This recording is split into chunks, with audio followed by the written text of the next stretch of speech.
ధృతం Jio Hotstar లో June 12 నుంచి definitely stream అవుతుంది. ఇది ఒక రియలిస్టిక్ క్రైమ్ ఇన్వెస్టిగేషన్ థ్రిల్లర్. కథలోకి వెళ్తే కొత్తగా ఒక గ్రామానికి ఎస్ఐకి పోస్టింగ్ తీసుకొని వచ్చిన విజయ్‌కు మొదటి కొన్ని రోజుల్లో కొన్ని కేసులు అయితే వస్తాయి. ఒక అనుమానాస్పద మృతదేహం, ఫైనాన్స్ కంపెనీలో దోపిడీ, బ్లాక్‌మెయిల్ కేసు, మరో హత్య, ఇలా ఒక కేసు క్లోజ్ అవుతుంది. మరో కేసు అతని ముందుకు వస్తూ ఉంటుంది.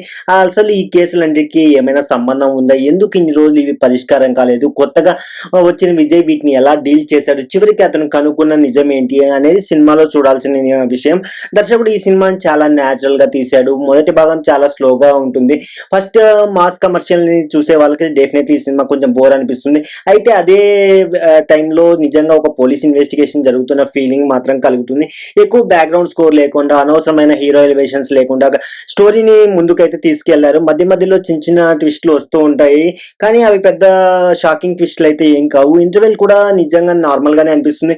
అయితే సెకండ్ హాఫ్ లో ఇన్వెస్టిగేషన్ డీప్ గా వెళ్తున్న కొద్దీ సినిమా మీద ఇంట్రెస్ట్ అయితే క్రియేట్ అవుతుంది.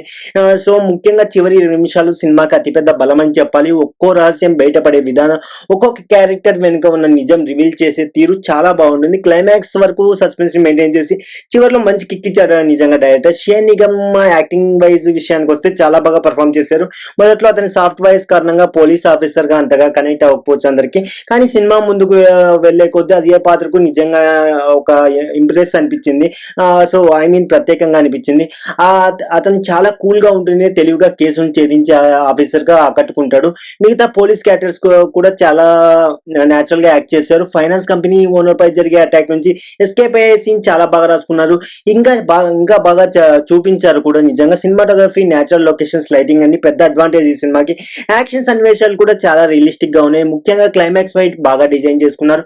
ఓవరాల్ గా చెప్పాలంటే ధృతం ఒక ఫాస్ట్ పేస్డ్ థ్రిల్లర్ కాదు, కానీ నెమ్మదిగా కథను ఆస్వాదించే వాళ్ళకి, రియలిస్టిక్ క్రైమ్ ఇన్వెస్టిగేషన్ సినిమాలు ఇష్టపడే వాళ్ళకి మాత్రం ఈ సినిమా ఖచ్చితంగా నచ్చుతుంది.